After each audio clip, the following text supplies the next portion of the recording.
All request from my side. బేసికల్‌గా teaching అంటే దో I'm a pastor. నేను టీచింగ్ సైడ్ ఎక్కువుంటాను గాబట్టి, నాకు వినేవాళ్ళుని చూస్తా ఆహ్, అంటే కొంత పల్స్ అర్థం జేసుకొని చెప్పడం అన్నది నాకు అలవాటైన విధానం. సో, అందుకు I was actually requesting you to switch on the videos. Okay.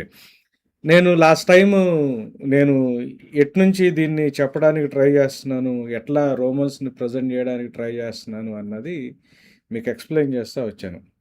ఆహ్, నేను I am still in an introduction mode ఈ వీక్ గూడా.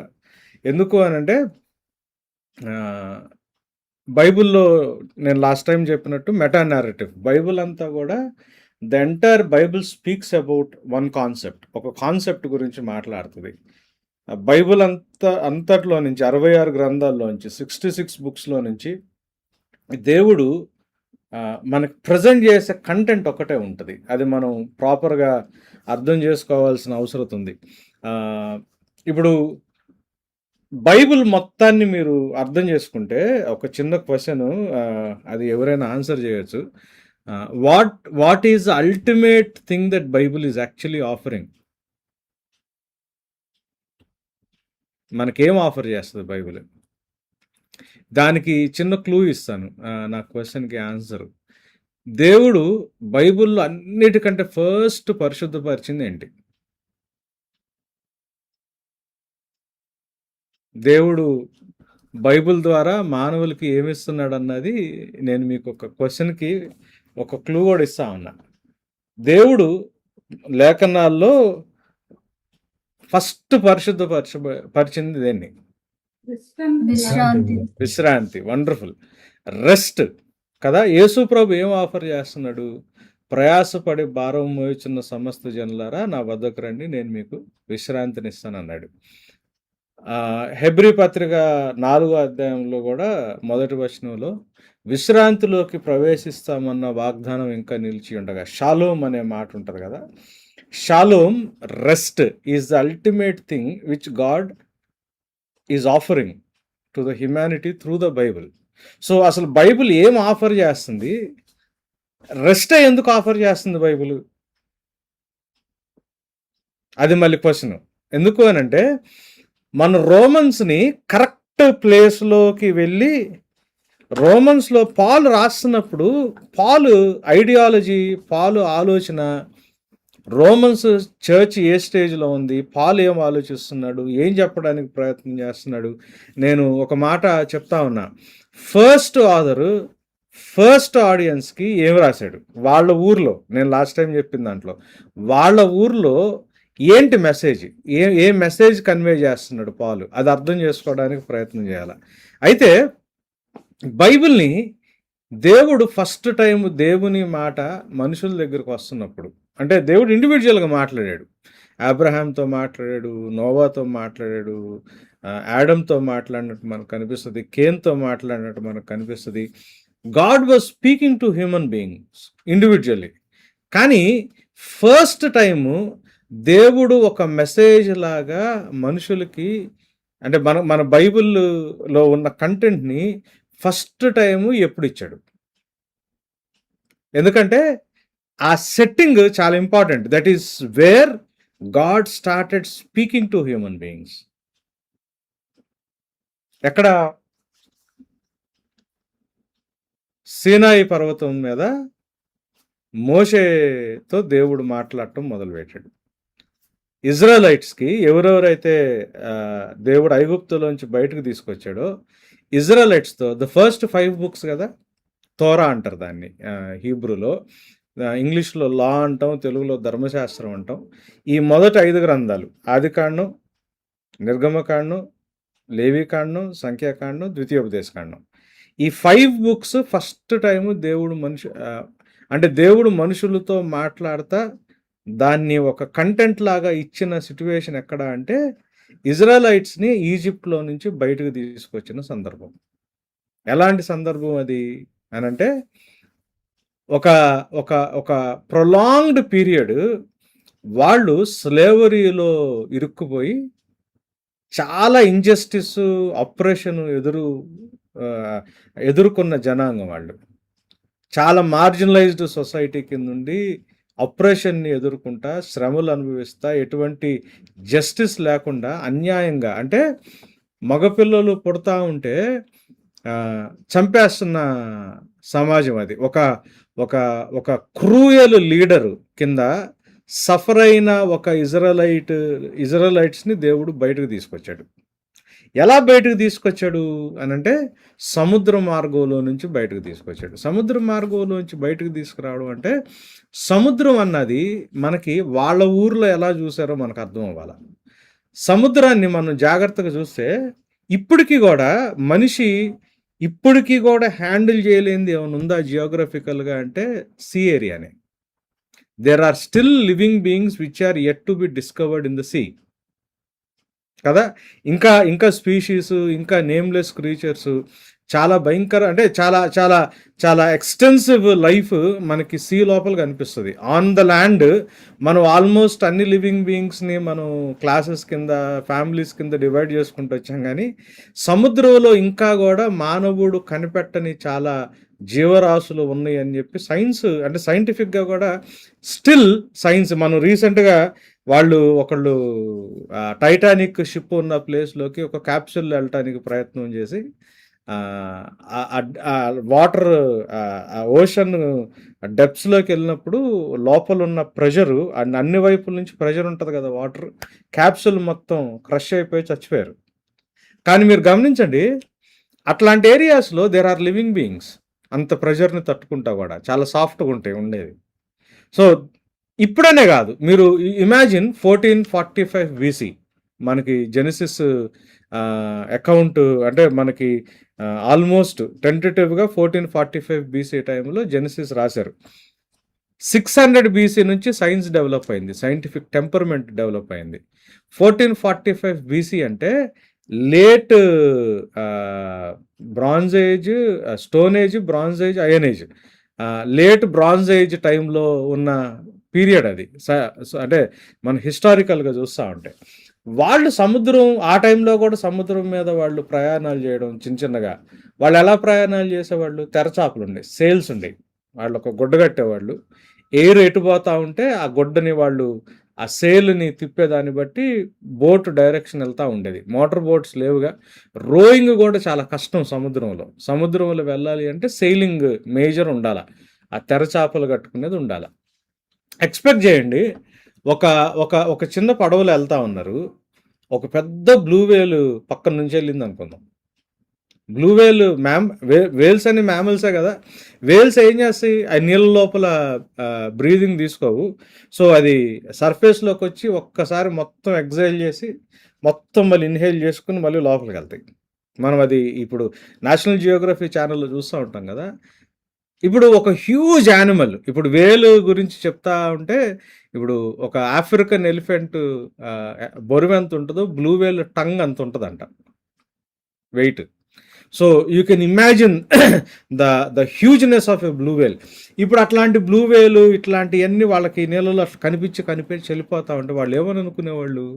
సముద్రాన్ని వాళ్ళు ఒక భయంకరమైన ఈవిల్ స్పిరిట్స్, డార్క్ ఫోర్సెస్ ఉండే ప్లేస్ కింద జలములు. అందుకే మీకు జెనసిస్ 1లో వాళ్ళు డార్క్నెస్ అన్న మాట వాడుతున్నప్పుడు జలములతో భూమి అంతా కూడా కప్పి ఉంది అన్న మాటను ఎందుకు వాడారు అని అంటే, దాట్ ఈస్ అంటే అబ్స్క్యూరిటీ, ఒకలాంటి కన్ఫ్యూజన్, ఒకలాంటి డార్క్ ఏరియా అని. సో అట్లాంటి దాంట్లో నుంచి దేవుడు చాలా స్పెసిఫిక్గా మనుషులు హ్యాండిల్ చేయలేని ఒక సముద్రంలో నుంచి దేవుడు దాన్ని చీల్చి ఆరిపోయిన నేల మీద నుంచి అవతలకు తీసుకొచ్చాడు. అవతలకు తీసుకొచ్చినప్పుడు ఇజ్రాయలైట్స్ సిట్యువేషన్ ఎట్లా ఉంటుంది?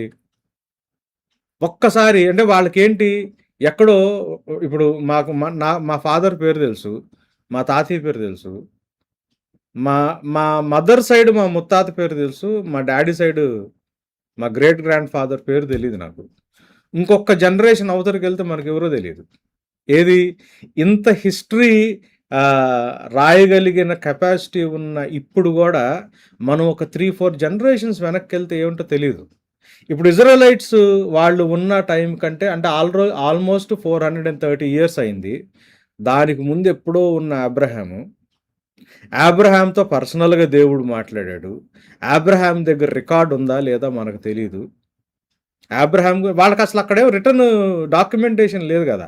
సో ఎవరో ఎవరో ఎవరో ఎవరో ఎవరో ఎవరో చెప్పుకుంటే చెప్పుకుంటే చెప్పుకుంటే చెప్పుకుంటే చెప్పుకుంటే ఎవడో ఉన్నాడంటయా మా ఫ్యామిలీలో, ఆయనతో దేవుడు మాట్లాడాడంట అన్న విషయమే కానీ వాళ్ళకి క్లారిటీగా ఇది దేవుడు వీళ్ళని నడిపిస్తాడు అన్న విషయం తెలీదు. ఎందుకంటే ఈవెన్ మోజెస్ కూడా దేవుడు పంపించినప్పుడు ఏమన్నాడు, ఎవరు పంపించారని చెప్పాలి నేను అని అడిగాడు దేవుణ్ణి. ఉన్నవాడు నన్ను అన్నాడు, ఐఎమ్ దట్ ఐఎమ్ అన్నాడు దేవుడు. ఆ మాట చెప్పమన్నాడు.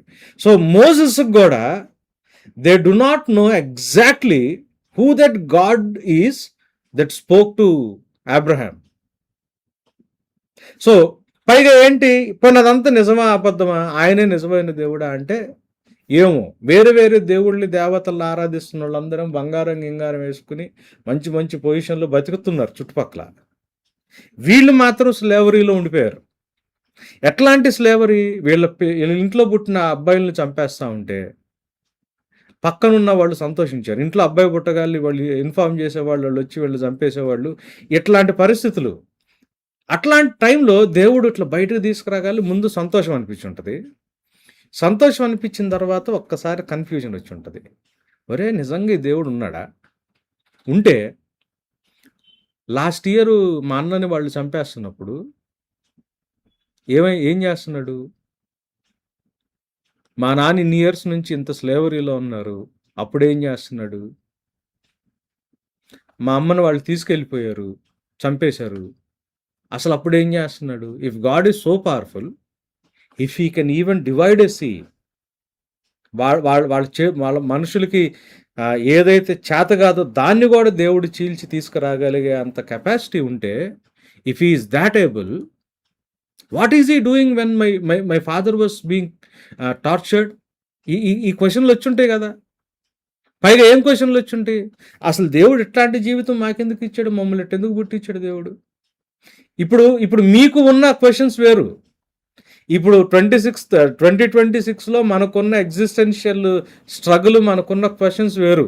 కానీ ఫస్ట్ టైం బైబిల్ని దేవుడు వాళ్ళ చేతికి ఇచ్చినప్పుడు వాళ్ళ ఊర్లో వాళ్ళ ఛాలెంజెస్ వేరు. రోమన్స్ టైంలో రోమన్స్లో టౌన్లో ఉన్న చర్చ్కున్న ఛాలెంజెస్ వేరు. సో బైబిల్ ఎలా అడ్రస్ చేస్తుంది మన రోమన్స్ని కరెక్ట్ పర్స్పెక్టివ్లో పెట్టడానికి మనం ఏం చేయడానికి ట్రై చేస్తున్నానంటే I'm trying to give you the bigger picture. So meta narrative. So Bible దేని గురించి మాట్లాడుతుంది అని అంటే ఎసెన్షియల్గా 66 books they try to give us the rest which God has prepared for human beings. Rest, ఎలాంటి రెస్ట్, ఏంటా rest? దేవుడు first పరిశుద్ధపరిచింది కూడా విశ్రాంతినే. విశ్రాంతి దినం అన్నది ఇజ్రాయెలైట్స్కి దేవుడు చాలా స్పెసిఫిక్గా మెన్షన్ చేస్తా ఇచ్చాడు, వాళ్ళకి Sabbath day. What is this? మనం దీన్ని కొంచెం చూడటానికి ప్రయత్నం చేద్దాం. నేను మీకు ఇది కొంచెం బైబిల్ బిగ్గర్ పిక్చర్లో నుంచి నేను ఆ స్టోరీలోంచి ముందుకు తీసుకెళ్ళడానికి ట్రై చేస్తాను. ఐ ట్రై అంటే let me explain the bigger story of the Bible. ఇది లాస్ట్ వీక్ చూస్తూ ఉన్నాం. So this is what we actually saw last week కదా. మనం ఈరోజు వెళ్దాం. అన్ని జనరల్గా మాట్లాడేది ఏంటి అని అంటే, మోస్ట్ ఆఫ్ ది రిలీజియన్స్ ఏంటి అని అంటే, ముఖ్యంగా ఇస్లాము, ట్రెడిషనల్ క్రిస్టియానిటీ. మీరు ఎంతమంది విన్నారు ఇట్లాంటి గాస్పుల్? యేసు ప్రభుని నమ్ముకోండి పరలోకానికి వెళ్తారు, నమ్ముకోకపోతే నరకానికి వెళ్తారు. మీకు 66 బుక్స్లో ఎక్కడ ఎతికినా యేసు ప్రభుని నమ్ముకుంటే పరలోకానికి వెళ్తారని ఎక్కడ కనిపించదు. అది అసలు బిబ్లికలే కాదు. ఎవరన్నా చనిపోగాలి ప్రభు దగ్గరికి వెళ్ళిపోయాడు, gone home to be with the lord, ఇంటికి వెళ్ళిపోయారు, ఇట్లాంటి స్టేట్మెంట్స్ ఉంటాయి. Gone home to be with the lord అని. ఎందుకోయా అంటే 90th సామ్లో నరులారా తిరిగి రండి తిరిగి రమ్మంటున్నాడు, ఇంటికి రమ్మంటున్నాడు అనేది మనకు జనరల్‌గా ఉండే thought. But thought is not biblical. మనకి చాలామందికి ఉండే ఎందుకనంటే ఇది చాలా ఇంపార్టెంట్ అవసరం రోమన్స్ లో పాలు మాట్లాడుతున్న కాన్సెప్ట్స్‌కి. చాలామందికి ఏంటంటే మనం ఈ భూమి దేవుడు ఎక్కడో ఉన్నాడు. ఈ 2 డిస్టింక్ట్ ప్లేసెస్. ఈ భూమి అనేది హెవెన్ అన్నయి 2 separate places, distinct places. So, మనం ఈ భూమి మీద బ్రతుకుతా ఉంటాము. యేసు ప్రభువుని నమ్ముకుంటే చచ్చిపోయిన తర్వాత హెవెన్ ఎళ్తాము. మన ఇటర్నిటీ ఇక్కడే ఉంటది. ఒకవేళ నమ్ముకోకపోతే నరకానికి వెళ్తాం. ఇక్కడ ఇది కూడా ఫర్ ఎవర్ ఉంటది. ఇది కరెక్ట్. ఇది కరెక్ట్ గానీ, ఇది స్క్రిప్చురల్ కాదు. ఇది కరెక్ట్ అన్నా గానీ, ఇది మనం అనుకున్న లాంటి హెల్ కాదు. మనం బైబిల్ వాళ్ళ ఊర్లో హెల్ గురించి వాళ్ళకి ఏం అర్థమవుతుందో మనం చూడాలి. ఇదంతా ఎక్కడి నుంచి వచ్చిందా అంటే, ఇది గ్రీక్స్ అండర్స్టాండింగ్లో నుంచి వచ్చింది. నేను చెప్తా ఉన్నా, బైబిల్ మాట్లాడుతుంది దేని గురించి అని అంటే రెస్ట్ గురించి. హ్యూమన్ బీయింగ్స్కి ఈ రోజుకి మనుషులకి లేనిది ఏంటంటే రెస్ట్. మీరు ఎటు నుంచి ఎటొచ్చినా మీరు అంటే మెడిసిన్ చదువుతున్నారు కాబట్టి, మెడికల్ ఫీల్డ్లో ఉన్నారు కాబట్టి, most of the sickness that human beings are suffering is because of stress. మీరు ఎక్కడికి వెళ్ళా కానీ స్ట్రెస్ మేనేజ్మెంట్ గురించి మాట్లాడుతున్నారు. So problem rest. ఇది ఎక్కడి నుంచి వచ్చింది అని అంటే ఈవెన్ హిస్టారికల్గా చూసుకున్నా కూడా మనుషులు హంటర్ గ్యాదరర్స్గా ఉండేవాళ్ళు. దొరికింది చంపుకుని తింటాం. స్లోగా అగ్రికల్చర్ డెవలప్ చేసుకున్నారు. అగ్రేరియన్ సొసైటీస్ కింద మారారు. అగ్రేరియన్ సొసైటీస్ కింద మారిన తర్వాత వాళ్ళకి మనుషులందరికీ ఏమైంది అంటే ల్యాండ్ అన్నది చాలా ప్రామినెంట్ థింగ్ అయింది. సో ల్యాండ్ 3 రకాలుగా ఉంటుంది. ఒకటి దేనికి పనికిరాని ల్యాండ్. రెండోది ప్యాస్చర్స్ అంటారు, పచ్చిక బయళ్ళు. ఇప్పుడు అక్కడ ఏంటి అని అంటే గడ్డి మొలుస్తూ ఉంటుంది. క్యాటిల్, జంతువులు గడ్డి తినే అన్నిటినీ మేపడానికి పనిచేస్తుంది. అది కొంతవరకు బెటర్. థర్డ్ది ఫర్టైల్ ల్యాండ్, అగ్రికల్చర్ చేసేది. ఈ ఫర్టైల్ ల్యాండ్స్ అన్నీ కూడా రివర్ బ్యాంక్స్ మీద ఉంటాయి. మీకు అందుకే సివిలైజేషన్స్ ఏది చూసినా, Egyptian civilisation, Mesopotamian civilisation, Indus valley civilisation, even Chinese side మీరు ఎక్కడికి వెళ్ళినా కూడా all the civilisations of human civilisations అన్నీ కూడా ఈ రివర్ బ్యాంక్స్ మీద, నైల్ రివరు, యూఫ్రటీస్ అని Tigris river, Jordan river, Indus river, Brahmaputra. So ఈ రివర్ బ్యాంక్స్ మీదే ఉండే డెవలప్మెంట్ అంతా కూడా ఎట్లా ఉండేదంటే, ఇప్పుడు వారణాసి ఉంటుంది కదా, Kashi, Rajamahendravaram, even Nellore, it is on a river bank. So ancient cities అన్నీ కూడా రివర్ బ్యాంక్స్ మీద ఉండే. ఎందుకు అని అంటే అక్కడ మనుషులు ఎక్కువగా బ్రతకటం మొదలుపెట్టారు. వాటిని పుణ్యభూముల కింద మాట్లాడారు. ఎందుకు మాట్లాడారు అని అంటే వీటికి దీన్ని రిలీజియస్ టర్మ్స్లోకి తీసుకొచ్చారు. వీళ్ళు ఆశీర్వదించబడిన ప్లేసెస్, అందుకే ఇక్కడ వర్షాలు ఉంటాయి, వాటర్ ఉంటాయి, అగ్రికల్చర్కి పనిచేస్తాయి. ఇవన్నీ శపించబడినాయి అని. సో ల్యాండ్, ఫర్టైల్ ల్యాండ్ కోసం స్ట్రగుల్ ఏన్షియంట్ వరల్డ్లో టూ మచ్. అప్పుడేనే కాదు, ఇప్పటికి కూడా వరల్డ్లో బిగ్గెస్ట్ బిజినెస్ ఏంటి? Real estate. రియల్ ఎస్టేట్ అనేది తీసి పక్కన పెట్టండి, ఎంతమంది రాజకీయ నాయకులు రాజకీయాల్లో ఉంటారో ఆలోచించండి. ఉండరు. ఇప్పటికీ కూడా మీరు కోర్ట్స్కి వెళ్ళండి, సివిల్ కోర్ట్స్కి వెళ్ళండి, క్రిమినల్ కోర్ట్స్కి వెళ్ళండి, మీరు వర్కౌట్ చేయండి. చాలా ఏరియాస్లో గొడవలు ఎక్కడ తెలుసా? ఆస్తుల దగ్గర, ల్యాండ్ దగ్గర. అన్నదమ్ములుగా కొట్టుకోవడం, ఫ్యామిలీస్లో అంటే ఒక స్టేజ్ దాకా ఫ్యామిలీస్ బాగానే ఉంటాయి. ఫాదర్ చనిపోయినప్పుడు, మదర్ చనిపోయినప్పుడు, వీళ్ళు పెద్దోళ్ళు అయిపోయినప్పుడు ఉన్న ల్యాండ్ దగ్గర డిస్ప్యూట్స్, ల్యాండ్ దగ్గర గొడవలు. ఇప్పటికీ కూడా ప్రపంచం అంతా అదే. ఇరాన్ వెనుజులాను ఆక్యుపై చేసుకున్నాడు, ఇరాన్ గురించి ఆలోచించాడు, ఇరాన్ కుదరలేదు. ఇప్పుడు గ్రీన్లాండ్ కోసం అమెరికా తాపత్రయపడుతుంది. ఇంటర్నేషనల్ లెవెల్లో కూడా ల్యాండ్ అన్న దాని మీదే మేజర్ ఫోకస్ ఉంటుంది అప్పటి నుంచి ఇప్పుడు దాకా. సో ఇక్కడ ఏం చేసేవాళ్ళు, ఈ ల్యాండ్ కొంతమంది చేతుల్లో ఉండేది, మిగతా వాళ్ళందరూ వాళ్ళ దగ్గరికి వెళ్ళి పనిచేయడం. పెత్తందారి వ్యవస్థ అంటారు కదా, క్యాపిటలిస్టిక్ లేకపోతే ఇంపీరియల్ ఫార్మ్ ఆఫ్ సొసైటీస్. మన ఇటు పక్క తెలంగాణలో అదే ప్రాబ్లం ఉండింది, ఆంధ్రాలో అదే ప్రాబ్లం ఉండింది, భారతదేశంలో ఒకప్పుడు అదే ప్రాబ్లం ఉంది, ఇప్పుడు కూడా అదే ప్రాబ్లం ఉంది. ఒకళ్ళిద్దరు ఇన్కమ్ అంటే ఇండియాలో ఉన్న 96% ఆఫ్ ఇండియన్ వెల్త్ అంతా కూడా 6% ఆఫ్ ఇండియన్స్ చేతుల్లో ఉండిపోయింది. మిగతా అదంతా కూడా ఊడిగం చేస్తా బ్రతుకుతున్న వాళ్ళే ఈ రోజు కూడా రెస్ట్ లేకుండా. మీరు ఆలోచించండి, కాంపిటేటివ్ ఎగ్జామ్స్ అన్ని సండేస్ పెడతారు కదా. అంటే మనకి ఏదో ఉన్న ఆ ఒక్క ఫ్రీ టైం కూడా మన చేతికి రాకుండా ఎక్కడో ఒక చోట మనుషుల్ని ఎక్స్‌ప్లాయిట్ చేసి రెస్ట్ లేకుండా చేసే వ్యవస్థ అప్పటికే ఉంది. మధ్యలో మిషన్ మూవ్‌మెంట్ వచ్చిన తర్వాత ఇండియాలో అది కొంత మారింది. చర్చ్ నిద్రపోవడం మొదలుపెట్టిన తర్వాత, చర్చ్ దాని విజన్‌లో నుంచి పోయిన తర్వాత భారతదేశంలో మళ్ళీ ఇట్లాంటి సిట్యుయేషన్ మళ్ళీ ఇండియాలోకి కూడా రావడం మొదలైంది. సో రెస్ట్ లేని పరిస్థితి ఇదంతా ల్యాండ్ కోసం. సో ఇదంతా ఏంటి అనంటే అక్కడున్న వనరుల్ని, అక్కడున్న రిసోర్సెస్ని పరిపాలన చేసే గవర్నమెంట్స్. ఇప్పుడు ఇండియాలో ఉండే క్రైసిస్ ఏంటి? ఇండియాని గవర్న్ చేసే గవర్నమెంట్ ద్వారా వస్తుంది. వరల్డ్లో ఉన్న క్రైసిస్ ఏంటి? నేషన్స్ని గవర్న్ చేసే గవర్నమెంట్స్ ద్వారా వస్తుంది. డిస్ట్రిక్ట్ వైజ్ మనకున్న క్రైసిస్ దేని మీద డిపెండ్ అయి ఉంటాయి? డిస్ట్రిక్ట్ని పరిపాలిస్తున్న గవర్నమెంట్ పాలసీస్ మీద ఉంటుంది. ఇట్స్ ఆల్ అబౌట్ గవర్నమెంట్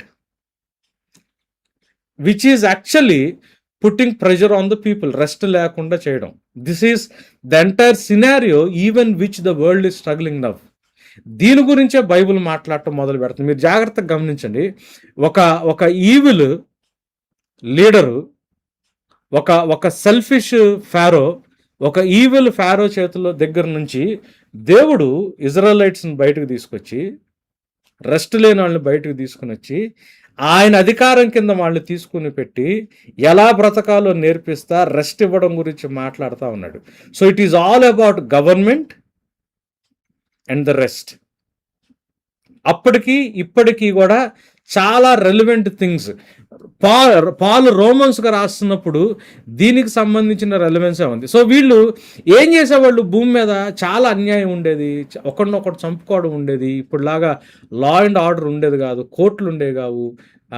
మనుషులు ఎవడి దగ్గర బలం ఉంటే అవతలని చంపేయడం. అట్లాంటప్పుడు మనుషులు ఏం ఆలోచించడం మొదలు పెట్టారు అని అంటే, ఈవెన్ ఇప్పుడు సిద్ధార్థ గౌతమ్ కూడా ఎలా బుద్ధిజం స్టార్ట్ చేశాడు? యుద్ధానికి వెళ్ళాడు, చాలామంది చచ్చిపోయారు. ఇంత రక్తపాతం జరుగుతున్నప్పుడు ఏంటి మనిషి జీవితం అన్న క్వశ్చన్లో నుంచే కదా బుద్ధిజం స్టార్ట్ అయింది. సో ఇదే దీంట్లో నుంచి గ్రీక్స్ ఆలోచించడం మొదలుపెట్టినప్పుడు ఫిలాసఫీ డెవలప్ అయింది. ఫిలాసఫీ డెవలప్ అవుతున్నప్పుడు మనుషులు ఏం ఆలోచిస్తూ ఉన్నారంటే, ఇంత అన్యాయం ఉంది, ఇంత ఇంజస్టిస్ ఉంది, ఇంతమంది ఇంకొకరిని చంపేస్తున్నారు, ఎవడికి జస్టిస్ జరగట్లేదు, అన్యాయం చేసినోడేమో బాగా బతికేస్తున్నాడు, అన్యాయం అయిపోయినోడేమో వాడి జీవితం అట్లానే అయిపోతూ ఉంది. ఇప్పుడు నిన్న కూడా, ఈరోజు కూడా నీట్ ఎగ్జామ్స్కి లేట్ అయిపోయిన వాళ్ళు, వాళ్ళ పేరెంట్స్ వాళ్ళు పడుతున్న బాధలు, దాన్ని క్వశ్చన్ అంటే ఇప్పుడు మన రైట్ మనం అడగడానికి కూడా బయటికి వెళ్ళి ఒక పెద్ద యాజిటేషన్ చేయాల్సిన పరిస్థితులు, జస్టిస్ దొరకని పరిస్థితులు ఇప్పుడు కూడా. సో వాళ్ళందరూ ఇట్లాంటి టైంలో ఏమన్నాడు అని అంటే, ప్లేటో సోక్రటీస్ చెప్పిన మాటల్ని, అంటే సోక్రటీస్ అనే ఆయన ప్లేటో కంటే ముందోడు. సోక్రటీస్ మాటల్ని ప్లేటో ఆయన బుక్స్లో రాసుకుంటూ వచ్చాడు. ఏమని రాసుకుంటూ వచ్చారంటే, వాళ్ళు లైఫ్ని ఎట్లా అర్థం చేసుకోవడం మొదలు పెట్టారంటే, 3 రెల్మ్స్ ఉంటాయి క్రియేషన్లో. ఏంటి ఆ రెల్మ్స్ అని అంటే, ఇక్కడ చూడండి, మిడిల్ మనం ఉన్న భూమి ఒకటి, ఇది మిడిల్ ఏరియా. ఇది కాకుండా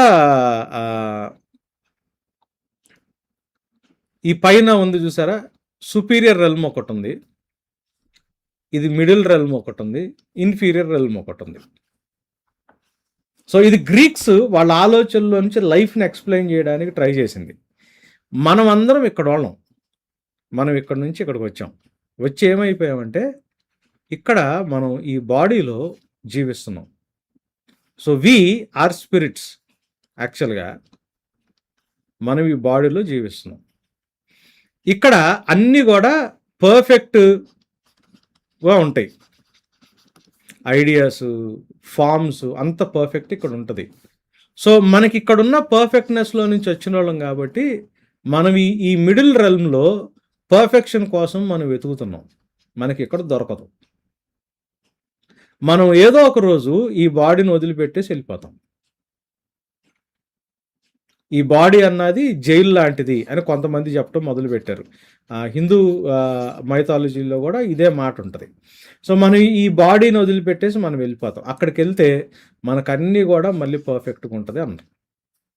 ఒకవేళ మనం ఈ బాడీలో ఉన్నప్పుడు చేయకూడని తప్పులు చేస్తే మనం ఇదిగోండి పాతాళానికి వెళ్ళిపోవటం, లేకపోతే ఇన్ఫీరియర్ అండర్ వరల్డ్లోకి వెళ్ళిపోతాం. సో జస్టిస్ గురించి మాట్లాడుతున్నప్పుడు, జరుగుతున్న అన్యాయం గురించి మాట్లాడుతున్నప్పుడు ఏంటి లైఫ్ని అర్థం చేసుకోవడానికి వీళ్ళు ఆలోచించిన ఆలోచనలో నుంచి వీళ్ళు డిరైవ్ చేసుకున్న ఒక ఐడియాలజీ ఇది. గ్రీక్స్ డిరైవ్ చేసిన ఐడియాలజీ. దీన్నే జొరాస్ట్రియన్ అనే ఒక పర్షియన్ మతంలోకి జొరాస్ట్రియనిజం అంటే ఇప్పుడున్న పార్సీలు ఉన్నారు చూసారా, వాళ్ళు తీసుకుని వచ్చారు హెవెన్ అండ్ హెల్ అన్నది. దాంట్లో నుంచి ఇస్లాం వచ్చినప్పుడు ఇస్లాం కూడా ఇదే ఐడియాలజీలోకి వచ్చింది. యాక్చువల్గా బైబిల్లో ఇట్లాంటి ఐడియాలజీ గురించి మాట్లాడలేదు.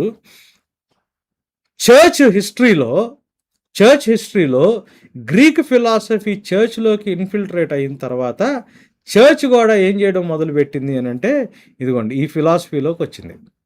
ఏంటది? మనం ఈ భూమి మీద ఇది మన స్పిరిట్స్, మనం ఇక్కడి నుంచి వచ్చాము దేవుని దగ్గర నుంచి, మళ్ళీ మనం ఇక్కడికి వెళ్ళిపోతాము, అక్కడ మనకంతా everything will be good here. So మనకి ఇక్కడ ఉన్నప్పుడు మనకి ఏమి అంటే యేసు ప్రభు కూడా వచ్చి మనల్ని అక్కడికి తీసుకెళ్ళిపోతాడని. ఇక్కడ మనం తప్పులు చేస్తే జస్టిస్ గురించి మాట్లాడుతున్నప్పుడు దేవుడు పనిష్మెంట్ వేసి ఇక్కడికి తీసుకెళ్తాడు అని. ఇది యాక్చువల్గా బిబ్లికల్ అప్రోచ్ కాదు, ఇది కరెక్ట్ అయిన అప్రోచ్ కాదు. బైబిల్లో బైబిల్ స్టోరీ మొత్తాన్ని 66 బుక్స్ని మనం తీస్తే బైబిల్ అంతా కూడా ఈ 4 థింగ్స్లో మనకు కనిపిస్తుంది. ఏంటి అని అంటే దేవుని యొక్క క్రియేషను, ఇదంతా కూడా జెనసిస్ 1 and 2లో ఫస్ట్ 2 చాప్టర్స్లో మనకు కనిపిస్తుంది.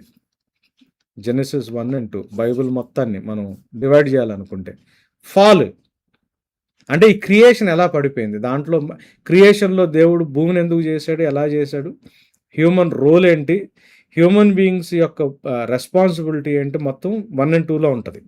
ఈ జెనసిస్ 3rd చాప్టర్ నుంచి 11th చాప్టర్ దాకా ఈ ఫాల్ కనిపిస్తుంది. జెనసిస్ 12th చాప్టర్ నుంచి రెవల్యూషన్ 22nd చాప్టర్ దాకా ఈ 2 థీమ్స్. ఈ పడిపోయిన ఈ క్రియేషన్ని దేవుడు రిడీమ్ చేసి మరలా తిరిగి రెస్టోర్ చేస్తున్నాడు. It is not a vertical thing కాదు, ఇది కాదు మూమెంట్, లీనియర్గా కనిపిస్తుంది. క్రియేషన్ దేవుడు చేశాడు, ఆ క్రియేషన్ చెడిపోయిన క్రియేషన్ని దేవుడు రిడీమ్ చేస్తున్నాడు, రిడీమ్ చేసి దేవుడు రెస్టోర్ చేస్తున్నాడని. సో మీరు కరెక్ట్గా బిబ్లికల్ అండర్స్టాండింగ్లో బైబిల్ చూడాలని మీరు ట్రై చేస్తే మీకేం కనిపిస్తుంది? లీనియర్గా కనిపిస్తుంది. జెనసిస్ 1:1 నుంచి రెవల్యూషన్స్ 21 and 22 దాకా మీరు చూస్తూ ఉన్నప్పుడు మీకేం కనిపిస్తుంది? దేవుడు చేసిన క్రియేషను. ఈ క్రియేషన్లో రెబిలియన్ జరిగింది. అంటే దేవుడు ఆశించినట్లు కాకుండా ఏం జరిగింది? దేవుడు ఒక అడ్మినిస్ట్రేటివ్ సిస్టమ్ని ఇక్కడ పెట్టాడు, మనుషులు ఏలుబడి చేయాలి అని. ఈ అడ్మినిస్ట్రేటివ్ సిస్టము రాంగ్, అంటే ఫాల్స్ అడ్మినిస్ట్రేటివ్ సిస్టమ్ ఒకటి ఇక్కడ ఫామ్ అయింది. ఇట్లాంటి సిస్టంలోకి, ఇట్లాంటి రాంగ్ గవర్నమెంట్లోకి యేసు ప్రభు వచ్చి చనిపోయి తిరిగి లేచినప్పుడు ఆయన రైట్ కింగ్డమ్ ఆఫ్ గాడ్ని ఇనాగరేట్ చేశాడు. ఆ కింగ్డమ్ ఆఫ్ గాడ్ ఎక్స్పాన్షన్ జరుగుతూ ఉంది చర్చ్ టైంలో. ఒకరోజు యేసు ప్రభు రాజులకు రాజుగా ప్రభువుగా రాబోతున్నాడు. వచ్చి ఈ ఫాల్స్ అడ్మినిస్ట్రేటివ్ సిస్టమ్ని, ఫాల్స్ కింగ్డమ్ని మొత్తాన్ని జీరో చేసేసి ఆయన ఫర్ ఎవర్ రూల్ చేయబోతా ఉన్నాడు.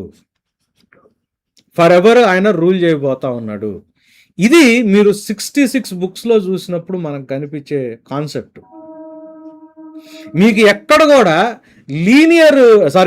వర్టికల్ ఎస్కేప్ కానీ వర్టికల్ మోషన్ కానీ కనిపించదు. మీకు హిస్టారికల్గా లీనియర్గా కనిపిస్తూ ఉంటుంది బైబిల్లో, మీరు జాగ్రత్తగా గమనిస్తే. యేసు ప్రభు మాట్లాడుతున్నప్పుడు ఈవెన్ మనకు నేర్పించిన పరలోక ప్రార్థన, ఏమనుంది? నీ రాజ్యము వచ్చునుగాక, నీ చిత్తము పరలోకమందు నెరవేర్చబడినట్లు భూమి అందంతటా నెరవేర్చబడాల. ఇప్పుడు సాత్వికులు ధన్యులు, వాళ్ళు ఏం చేస్తారు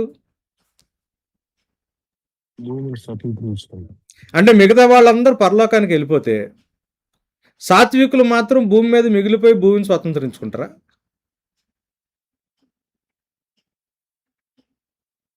కాదు కదా. సో ఇది మనకు బైబిల్ కొంచెం ప్రాపర్గా అర్థం చేసుకోవడానికి ప్రయత్నం చేయాలా. మనకి ఏమైపోయినాయి అంటే సండే స్కూల్లో చెప్పిన స్టోరీస్లో నుంచి బైబిల్ని మనం పట్టుకుంటూ వచ్చాం. ఇప్పుడు బైబిల్లో స్టోరీని మీరు చూస్తే, అంటే కంప్లీట్ నేరేటివ్ని మీరు అర్థం చేసుకుంటే, క్రియేషన్ కనిపిస్తుంది, క్రియేషన్ నుంచి ఫాల్ వైపుకి వెళ్తుంది కదా. ఇది ఇక్కడ దాకా జెనసిస్ 1 and 2 ఇక్కడ కనిపిస్తే, జెనసిస్ 3 to 11 ఇక్కడ కనిపిస్తే, జెనసిస్ 12 అబ్రహాం దేవుడు పిలుచుకుని దేవుడు అబ్రహాంతో కవనెంట్ చేయడం మనకు కనిపిస్తుంది.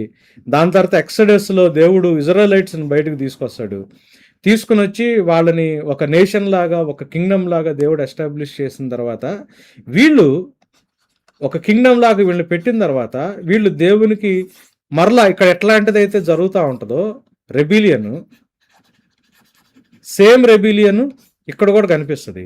దేవుడు మరలా వీళ్ళని ఎక్కడికి తీసుకెళ్తాడు? ఎగ్జైల్లోకి తీసుకెళ్తాడు. ఈ ఎగ్జైల్లోకి వెళ్ళినప్పుడు వాళ్ళు మెస్సయ్య అనే ప్రాఫెసీ ఫుల్ఫిల్మెంట్ కోసం ఎదురు చూస్తూ ఉంటారు.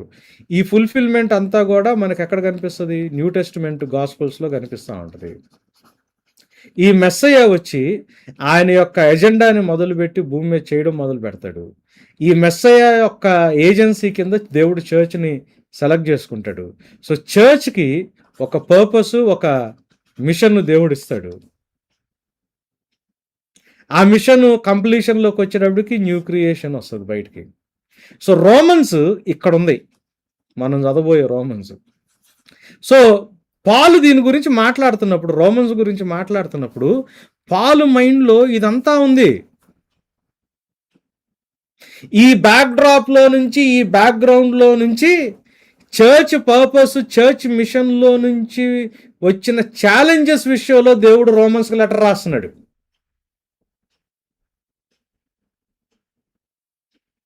సో మీకు రోమన్స్ అసలు లెటర్ ఎందుకు రాశాడు, ఆయన ఏం చెప్పడానికి ట్రై చేస్తున్నాడు రోమన్స్కి అని మీరు తెలుసుకోవాలనుకున్నప్పుడు, అంటే ఫైనల్గా ఎటు వెళ్ళాలి? చర్చ్ దేనికి దారి తీయాలా? యేసు ప్రభు కింద ఉండే ఏజెన్సీ కింద న్యూ క్రియేషన్ వైపు తీసుకెళ్ళాలా. సో ఇదంతా బ్యాక్డ్రాప్, ఇదేమో డెస్టినేషను, న్యూ క్రియేషన్ ఏమో డెస్టినేషను. ఈ డెస్టినేషన్ దగ్గరికి వెళ్ళేటప్పుడు ఇదంతా బ్యాక్డ్రాప్ జరుగుతున్నప్పుడు, ఈ బ్యాక్డ్రాప్లో ఈ డెస్టినేషన్లో మాట్లాడింది రోమన్స్. సో రోమన్స్కి మనకి ఈ వెనకాల ఉన్న ఫ్లాష్ బ్యాక్ తెలియకపోయినా, ఈ డెస్టినేషన్ ఏంటో మనకు అర్థం కాకపోయినా, మన రోమన్స్ని ఖచ్చితంగా రాంగ్ స్కేల్లోకి తీసుకెళ్ళి అర్థం చేసుకుంటాం.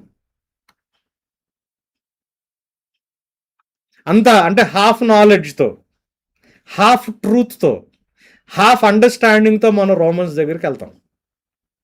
సో నేను మీకు చాలా ఫాస్ట్గా, నాకు ఇంకొక 15 minutes టైం ఉంది కాబట్టి ఈరోజు చాలా ఫాస్ట్గా ఐ విల్ టేక్ యూ. చూడండి, ఇది కాదు, this is not what Bible is all about. It is not about ascent, పైకి వెళ్ళిపోతున్నామా, పరలోకానికి వెళ్తున్నామా, నరకానికి వెళ్తున్నామా.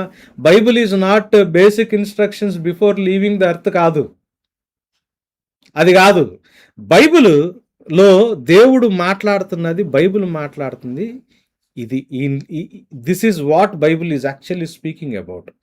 సో దీని గురించి ఫాస్ట్గా వెళ్ళడానికి ప్రయత్నం చేద్దాం. ఎందుకంటే మనం verse by verse Bible study చేయడానికి మనం కూర్చున్నాం. Verse by verse Bible study చేయాలి అని అంటే హెర్మెనెటిక్స్ ప్రిన్సిపల్ ప్రకారం వర్స్ని ఎప్పుడైనా సరౌండింగ్ వర్సెస్లో చూడాలి.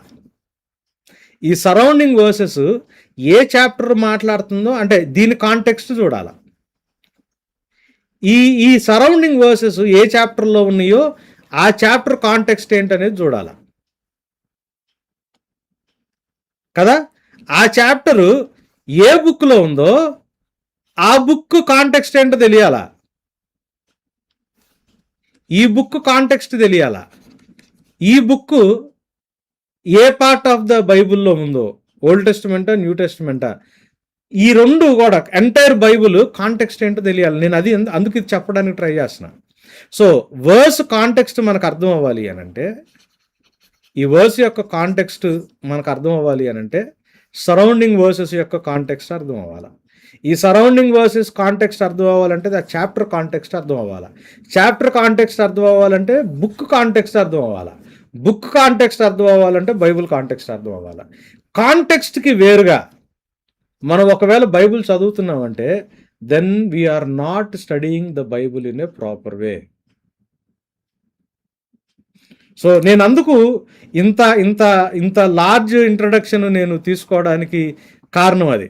సో అంటే ప్రాపర్ హెర్మెనెటికల్ ప్రిన్సిపల్స్లోంచి వెళ్ళడానికి ప్రయత్నం చేద్దాం. సో ఇది యాక్చువల్గా అంటే యూజువల్గా వరల్డ్లీ థాట్, రెండు డిస్టింక్ట్ ప్లేసెస్ ఉంటాయి. అంటే మీరందరూ పరిశుద్ధులేవో కానీ నేను మరీ అంత హోలీ కాదు. ఇప్పుడు యమలేల యమగోళ ఇట్లాంటి సినిమాలు చూస్తూ ఉన్నప్పుడు చచ్చిపోయినట్టు ఇట్లా మబ్బుల నుంచి డింగ్ అని వెళ్తూ ఉంటాడు పైకి. మధ్యలో ఒకడు నారాయణ నారాయణ వస్తూ ఉంటాడు. పైనుంచి ఒకడు దేవి భూలోకంలో ఏం జరుగుతుందని పైన ఒకళ్ళు కిరీటాలు పెట్టుకుని వాళ్ళు అట్లా పండుకుని వాళ్ళ డ్రెస్సులు వాళ్ళు, అంటే మీరు గమనిస్తే రెండు చాలా డిస్టింక్ట్ ప్లేసెస్, వేరు వేరు ప్లేసెస్ లాగా. ఇక్కడ నుంచి పైకి ఎక్కడికో వెళ్ళిపోతారు, అక్కడ నుంచి కిందకి ఎక్కడికో వస్తారు. ఇట్లాంటి ఐడియాలజీ బైబిల్కి సంబంధించింది కాదు. దేవుడు అట్లా చేయాల. ఆది యందు దేవుడు భూమి ఆకాశాలను సృజించాడు. భూమి ఆకాశాలను సృజించాడు అంటే అర్థం ఏంటి అని అంటే, మీరు జాగ్రత్తగా చూస్తే రెండు రెల్మ్స్, ఒకటేమో ఇన్విజిబుల్ రెల్మ్ అదృశ్యమైనది, ఇంకొకటేమో విజిబుల్ రెల్మ్. ఈ రెండు వేరువేరుగా సెపరేట్గా ఉన్నట్టు, ఎక్కడో దూరంగా ఉన్నట్టు బైబిల్ కనిపించదు, బైబిల్ మాట్లాడదు. ఎలీషా స్టోరీ మీకు తెలిస్తే, ఎలీషా సర్వెంట్ ఒకసారి భయపడతాడు. ఎందుకు భయపడతాడా అంటే శత్రువులు అందరు రథాలు వేసుకుని చుట్టూ చేరతారు. ఎలీషా దగ్గరికి వచ్చి శత్రువులు వచ్చేసారు మన దగ్గరికి అని అంటే ఎలీషా ఏమని ప్రార్థన చేస్తాడు, ప్రభు ఇడు కళ్ళు తెరువు అంటాడు. ప్రార్థన చేస్తే ఎలీషా సర్వెంట్ కళ్ళు తెరిచినప్పుడు ఈ రథాల చుట్టూ ఎనిమి చారియట్స్ చుట్టూ ఏముంటాయి, అగ్ని రథాలు ఉంటాయి. అవన్నీ ఇన్విజిబుల్ రెల్మ్లో ఉంటాయి. అవన్నీ ఏవైనా ఈయనకి కనిపించినాయి, విజిబుల్ అయినాయి. సో రెండు రెల్మ్స్ మనకి బైబిల్లో మాట్లాడారు, విజిబుల్ ఇన్విజిబుల్, దృశ్యమైనవి అదృశ్యమైనవి. మనకి అందుకే కొలేషన్స్ ఫస్ట్ చాప్టర్లో కూడా 15-16 వర్సెస్లో దృశ్యమైనవి అదృశ్యమైనవి, విజిబుల్ ఇన్విజిబుల్, ఈ రెండు రెల్మ్స్ యొక్క ఇంటర్జంక్షన్ ఎక్కడైతే ఉంటుందో అక్కడ దేవుని నివాసం ఉంటుంది. దట్ ఈస్ గాడ్స్ అడోబ్ అన్నది బైబిల్ యొక్క థాట్. సో ఇప్పుడు మీరు గమనించండి, దేవుడు ఏం చేశాడు అని అంటే ఒక అన్సీన్ రెల్మ్, ఇన్విజిబుల్ రెల్మ్, ఒకటి విజిబుల్ రెల్మ్. ఇక్కడ ఇన్విజిబుల్ బీయింగ్స్ ఉన్నారు, హెవెన్లీ బీయింగ్స్, ఇక్కడ విజిబుల్ బీయింగ్స్ ఉన్నారు. ఈ విజిబుల్ బీయింగ్స్లో హ్యూమన్ బీయింగ్స్కి దేవుడు రూల్ చేసి అడ్మినిస్టర్ చేసి అధికారం ఇచ్చాడు. అదే కదా జెనసిస్ 1 చాప్టర్ 26. సో మనం ఏం చేస్తున్నాము, ఇది ఉమ్మడి పరిపాలన అనమాట, అంటే కోయిలేషన్ గవర్నమెంట్. దేవుడు మనుషులు కోయిలేషన్లో, దేవుడు మనుషులు ఇద్దరు కలిసి ఒక ఉమ్మడి ప్రభుత్వాన్ని నడపాల. మనుషులు దేవుని అధికారం కింద, God will be the superior person.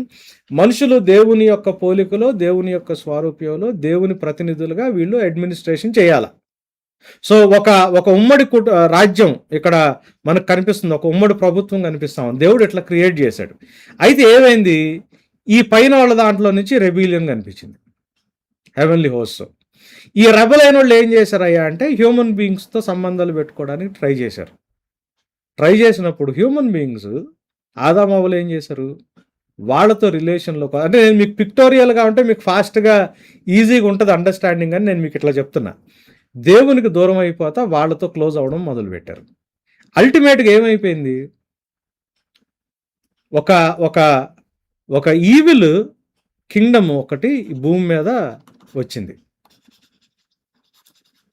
ఇది ఎట్లా వచ్చిందంటే వీళ్ళ అధికారం కింద, మనుషులు ఈ దురాత్మల అధికారం కింద, అంటే evil, rebellious heavenly beings, human beings, ఇట్లాంటి ఉమ్మడి ప్రభుత్వం ఒకటి వచ్చింది. దేవుడు ఎక్స్పెక్ట్ చేసిన కోయిలేషన్ గవర్నమెంట్ కాకుండా ఇలాంటిది ఒక ఈవిల్ కింగ్డమ్ ఒకటి భూమి మీద పరిపాలించడం స్టార్ట్ అయింది. సో అక్కడి నుంచి ఏం చేస్తా ఉన్నారు? సో మనకి జెనిసిస్ 11 ఇక్కడ దాకా కనిపిస్తుంది. సో వీళ్ళలోంచి దేవుడు ఏం చేస్తా ఉంది? సో ఇక్కడ ఏం కనిపిస్తా ఉంది అని అంటే, మనుషులు కదా, మీరు చేసే పోరాటం మనుషులతో కాదంటాడు పాలు మైండ్లో అంత వెనకాల ఇదే ఉంది. ప్రధానులతోనూ అధికారులతోనూ అంధకార సంబంధులకు లోకనాథులతోనూ ఆకాశ మండలో ఉన్న దురాత్మ సమూహం. ఎవరి గురించి మాట్లాడుతున్నాడు పాలు ఇవన్నీ మాట్లాడుతున్నప్పుడు? చర్చ్తో. పాల్ ఈజ్ అంటే ఇక్కడ ఏంటి, ఇక్కడ మనుషుల్లో స్వార్థపూరితమైన నాయకులు ఉన్నారు, వాళ్ళ వెనకాల ఈవిల్ స్పిరిట్స్ ఉన్నారు. వీళ్ళందరూ మిగతా మనుషులు ఏం చేస్తున్నారంటే బానిసలుగా చేస్తున్నారు. సో మీరు ఇజ్రాయలైట్స్తో దేవుడు ఇది ఎందుకు బైబిల్ ఎట్లా మాట్లాడుతుందో మీకు అర్థమై ఉండాలి. ఇట్లాంటి స్టేట్లో నుంచి ఇజ్రాయెల్ బయటకు వచ్చింది. బయటకు వచ్చి ఎందుకు ప్రభా ఇదంతా జరుగుతుందని వాళ్ళు క్వశ్చన్ అడిగితే దేవుడు ఏం చెప్తున్నాడంటే, మోషే ఏం చెప్తున్నాడంటే దేవుడి దగ్గర నేర్చుకుని, దేవుడు ఇట్లాంటిది తీసుకురాలేదురా బాబు, దేవుడు వేరే గవర్నమెంట్ దేవుడు ప్లాన్ చేశాడు, కానీ మనుషులే స్వార్థంతో ఇట్లాంటి ఈవిల్ గవర్నమెంట్ని ఫామ్ చేసుకున్నారు. ఈవిల్ గవర్నమెంట్ కింద ఇదిగో ఇలాంటి సఫరింగ్ స్టార్ట్ అయింది.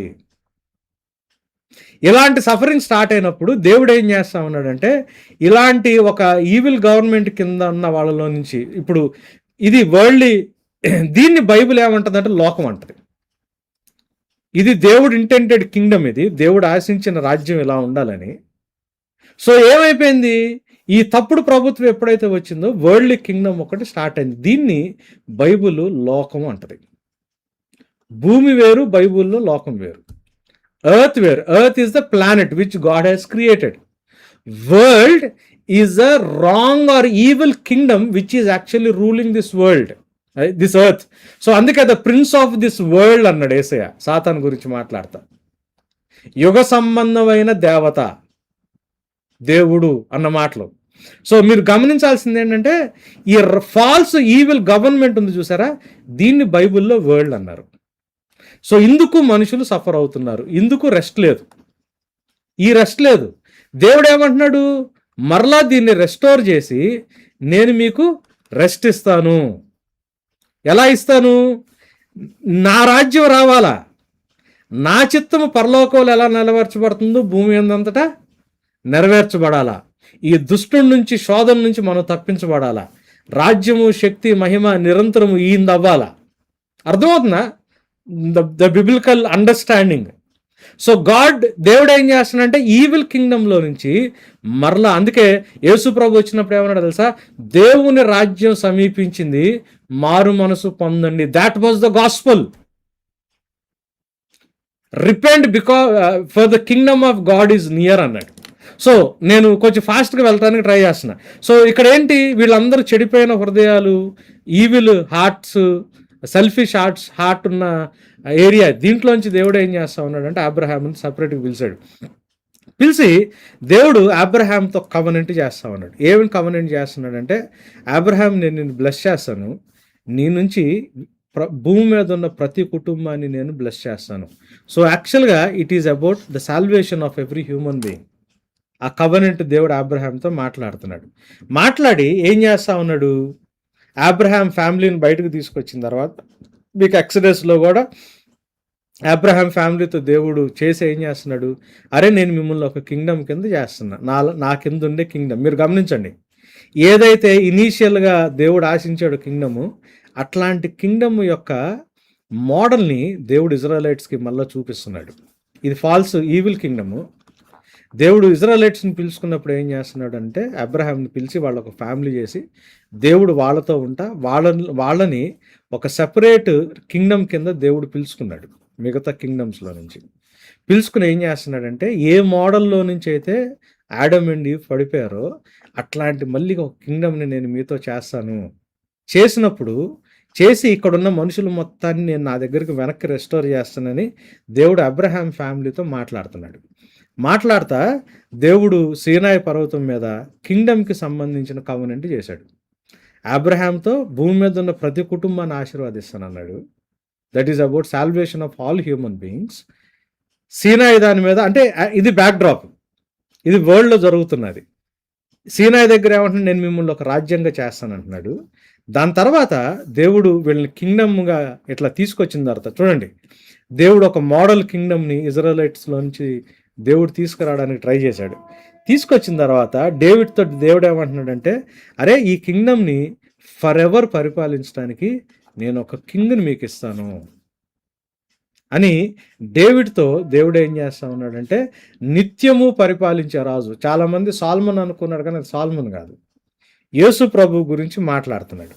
సో ఇక్కడ డేవిడ్కి తో దేవుడు ఫర్ ఎవర్ రూల్ చేసే ఒక కింగ్డమ్, ఒక కింగ్ గురించి, ఒక మెస్సయ్య గురించి మాట్లాడుతున్నాడు. చూడండి, అబ్రహాంతోనేమో మనుషులందరికీ బ్లెస్ చేసే ప్రామిస్, ఇజ్రాయలైట్స్తోనేమో ఈ సాల్వేషన్ అన్నది ఒక కింగ్డమ్ ద్వారా వచ్చుద్ది, ఆ కింగ్డమ్ నేను అబ్రహాం ఫ్యామిలీ ద్వారా కడుతున్నాను అని చెప్పాడు. ఈ కింగ్డమ్ ద్వారా ఎలా వచ్చుద్దా అంటే ఒక కింగ్ ద్వారా వచ్చుద్ది, ఆ కింగ్ ఫర్ ఎవర్ ఆ కింగ్డమ్ రూల్ చేస్తాడు అని డేవిడ్తో దేవుడు మాట్లాడి కవనెంట్ చేస్తాడు. అయినా కానీ ఇక్కడ ఏం జరుగుద్దయా అంటే, ఈ అబ్రహాం ఫ్యామిలీ దేవుడితో కోయిలేషన్లో ఉండకుండా మళ్ళీ ఎవరితో మొదలు పెట్టారు? ఆదాము వాళ్ళు ఏం తప్పు చేశారో మళ్ళీ వీళ్ళు అదే తప్పు చేస్తూ ఉంటే, దేవుడికి దూరం అయిపోతూ ఉంటే, దేవుడు వీళ్ళని ఏం చేశాడు తెలుసా? తీసుకెళ్ళి అన్యులకి వదిలేశాడు. సో ఇక్కడ మనకి డానియల్ కనిపిస్తుంది. సో డానియల్ ఏమంటాడంటే, ఇక్కడ వీళ్ళు బాధపడతా ఉంటారు, ఎంతకాలం మేము ఇట్లా ఉండాలి అని అంటే, ఇదిగో వీళ్ళ రూల్ ఉంది బాబిలోనియన్స్ వాళ్ళది, దాని తర్వాత పర్షియన్ రూల్ ఉంటుంది, దాని తర్వాత గ్రీస్ రూల్ ఉంటుంది, దాని తర్వాత రోమన్స్ రూల్ ఉంటుంది. ఈ రోమన్స్ రూల్ టైంలో అంటే ఇదంతా కింగ్డమ్, మీరు గమనించండి, ఈవిల్ కింగ్డమ్స్ ఇవన్నీ. ఈ కింగ్డమ్స్ టైంలో ఒక చిన్న రాయి వచ్చి ఈడ కొట్టుతుంది, కొట్టినప్పుడు ఇవన్నీ పడిపోతాయి. అప్పుడు ఆ చిన్న రాయి పెద్దదయ్యి పెద్దదయ్యి పెద్దదయ్యి పెద్దదయ్యి భూమి అంతా నింపేస్తుంది. ఇది డానియల్ యొక్క ప్రాఫెసీ. సో అప్పుడు ఈ కింగ్డమ్ అంతా పోతుంది అని వీళ్ళు ఎగ్జైల్లో ఉన్నప్పుడు, చెరసాల్లో ఉన్నప్పుడు, వీళ్ళ దీంట్లోకి వెళ్ళిపోయినప్పుడు వీళ్ళు ఎదురు చూస్తూ ఉంటారు. సో ఇది ఈ టైంలో దేవుడు ఏం చేస్తాడంటే ప్రామిస్ ఒకటి చేస్తాడు. ఏమని ప్రామిస్ చేస్తాడంటే, ఇన్ని వాగ్దానాలు ఉన్న మనుషులు ఎందుకు పడిపోయారయ్యా అంటే, అన్నిటికంటే మోసకరమైన రోగం మనిషి హృదయంలో ఉంది అని జెరమయా మాట్లాడతాడు. సో దీన్ని కూడా సరిచేసే చేయడానికి నేను ఒక ఆయన్ని పంపిస్తాను. ఇవన్నిటిని పడేయడమే కాదు, మనుషుల్లో ఇంటర్నల్గా ఉన్న ప్రాబ్లమ్ను కూడా సెట్ చేయడానికి ఆయన వచ్చి సెట్ చేస్తాడు అని ఒక కవనెంట్కి సంబంధించిన ప్రామిస్ మాత్రమే ఉంటుంది, కానీ కవనెంట్ వాళ్ళకి ఫుల్ఫిల్ అవ్వదు. సో వీళ్ళు ఏం చేస్తారు, ఈ రాజు కోసం ఎదురు చూస్తూ ఉంటారు. ఈ రాజు వచ్చి మళ్ళీ మొత్తాన్ని రెస్టోర్ చేస్తారని ఎదురు చూస్తున్న టైంలో మనకేం కనిపిస్తుంది అంటే, ప్రాఫిట్స్ అందరూ కూడా నేను మనకి గాస్పల్స్ కనిపిస్తుంది. న్యూ టెస్ట్మెంట్ ఎలా కనిపిస్తుంది? అబ్రహాము కుమారుడైన, దావీదు కుమారుడైన యేసు అని క్రీస్తు గురించి స్టార్ట్ అవుతుంది బైబిల్. సో మాథ్యూ ఏం చేస్తున్నాడు, ఓల్డ్ టెస్ట్మెంట్లో నుంచి మొత్తాన్ని కనెక్ట్ చేసుకుంటా ఇక్కడ దాకా తీసుకొస్తాడు. తీసుకొచ్చిన తర్వాత ఇక్కడ మీరు గమనించండి, ఇక్కడ ఏం జరుగుతుంది, ఇది మనకు చాలా ఇంపార్టెంట్ ఈ ఫ్రేజ్, రోమన్స్ అర్థం చేసుకోవాలన్న.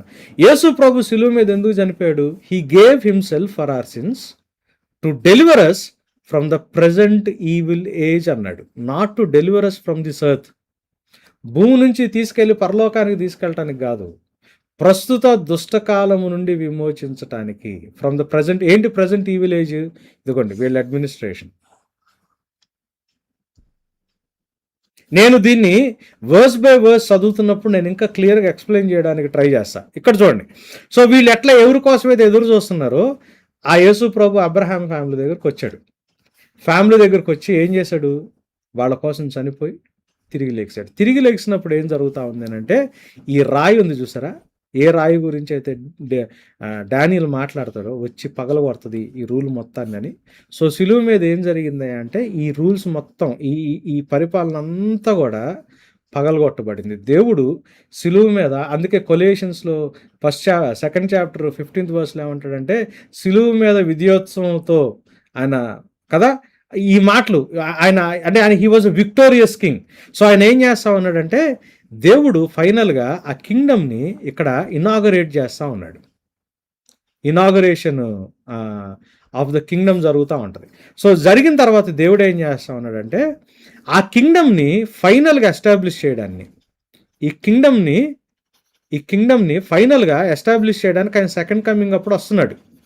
అయితే ఈ ఎస్టాబ్లిష్ చేసే పనికి దేవుడు ఏం చేస్తా ఉన్నాడంటే ఒక గ్రూప్ని సెపరేట్గా బయటికి పిలుస్తున్నాడు. గ్రీక్లో ఎక్ అంటే అవుట్ అని, కెలియో అంటే కాల్డ్ అని. ఎవరెవరిలో నుంచి? వీళ్ళల్లో నుంచి, అన్యుల్లో నుంచి, యూదుల్లో నుంచి దేవుడు సెపరేట్గా ఎక్ అంటే బయటికి, కెలియో పిలుస్తున్నాడు. ఎక్లీసియా, చర్చ్, సంఘం అంటే ఏంటి అని అంటే దేవుని రాజ్యాన్ని, దేవుని ఎజెండాని ఈ భూమి మీద ఎస్టాబ్లిష్ చేయడానికి, యేసు ప్రభు కింద పనిచేయడానికి, ఇటు అన్యుల్లో నుంచి యూదుల్లో నుంచి వేరుగా బయటికి ఎక్ కెలియో పిలువబడిన ఎక్లీసియా ఈ గ్రూపు, ఎక్లీసియా సంఘం, చర్చ్. సో చర్చ్కి ఒక పర్పస్, ఒక మిషన్, ఒక ఎజెండా ఉంది. ఏంట ఎజెండా అంటే యేసు ప్రభు హ్యూమన్ హిస్టరీలో దేవుని యొక్క చిత్తాన్ని నెరవేర్చుకుంటా, ప్రవక్తల యొక్క మాటల్ని నెరవేర్చుకుంటా, తండ్రి చిత్తాన్ని చేస్తా, చర్చ్ని ఎందుకోసమైతే పిలుచుకున్నాడో ఆ చర్చ్ని ఎస్టాబ్లిష్ చేసినప్పుడు ఆ చర్చ్ చేసే పర్పస్లో నుంచి రోమన్ చర్చ్లో కొన్ని ఛాలెంజెస్ వచ్చినాయి. సో పాల్ ఏం చేస్తున్నాడు? ఇదంతా బ్యాక్ డ్రాప్లో పెట్టుకున్నారే, చర్చ్గా దేవుడు మిమ్మల్ని పిలిచిన పరిస్థితి వేరు. దుర్నీతి చేత సత్యాన్ని అడ్డగించు సమస్తమైన మనుషుల యొక్క దుర్నీతి మీదను భక్తిహీనత మీద దేవుని ఉగ్రత వస్తుంది. ఆయన రోమన్స్ 1:18 ఇక్కడ మాట్లాడుతున్నాడు. సత్యాన్ని అడ్డగించడం అంటే ఏంటి? ఏం సత్యాన్ని అడ్డగిస్తున్నారు అనంటే చర్చ్ ద్వారా దేవుడు ఒక పని చేస్తున్నాడు. ఏం పని అనంటే యేసు ప్రభు కింద చర్చ్ చేయాలా. ఏంటి ఆ పని అంటే all through the human history ప్రవక్తల ద్వారా దేవుడు ఏదైతే ఎస్టాబ్లిష్ చేయాలని ప్రవచించాడో ఆ ప్రవక్తల యొక్క ప్రవచనాలు ఏదైతే యేసు ప్రభు ఫుల్ఫిల్ చేస్తున్నాడో ఆ యేసు ప్రభు కింద ఉన్న ఏజెన్సీ చర్చ్ మనం. So we are called out with a mission. We are not called out to be taken out to a separate place కాదు. మన మిషన్ ఉంది, మనకు ఒక పర్పస్ ఉంది. మనం దేవుని ఎజెండా ప్రకారం బ్రతకాలా. ఈ ఎజెండాలో నుంచి తప్పిపోతా ఛాలెంజెస్ రోమన్ చర్చ్లోకి వచ్చినప్పుడు పాల్ రోమన్ చర్చ్కి రాస్తున్నాడు. So you need to understand the agenda to understand what Paul is actually writing to Romans. ఇది లేకపోతే మనం అసలు దాన్ని మనం క్లియర్గా అర్థం చేసుకోలేం. ఓకే, ఐఎమ్ 5 minutes హెడ్, నేను క్లోజ్ చేస్తున్నాను, సారీ, ఎందుకంటే దీన్ని ఇక్కడ ఆపేయడం మంచిది కాదని. సో ఫైనల్గా ఈ ఎజెండా చర్చ్ ద్వారా దేవుడు ఫుల్ఫిల్ చేసిన తర్వాత, సో ఇప్పుడు ఎట్లాంటి టైంలో ఉన్నాం మనం? ఇక్కడ ఈ కింగ్డమ్స్ ఏమో అన్ని డౌన్ఫాల్లో ఉన్నాయి, పడిపోతున్నాయి. ఈ కింగ్డమ్ ఏమో ఫార్మేషన్లోకి వచ్చింది. అంటే ఇప్పుడు మన ఏం జరిగింది? ఇప్పుడు మామూలుగా మన ఇండియాలో ఎట్లా జరుగుద్ది? ఇప్పుడు మన ఆంధ్రాలో కూడా జగన్ ఓడిపోయాడు, తర్వాత చంద్రబాబు నాయుడు గెలిచాడు. సో జగన్ గవర్నమెంట్ మొత్తం హ్యాండ్ ఓవర్ చేయడం, తెలుగుదేశం గవర్నమెంట్ మొత్తం టేక్ ఓవర్ చేయడానికి మధ్యలో ఒక ట్రాన్సిషన్ టైం ఉంటుంది.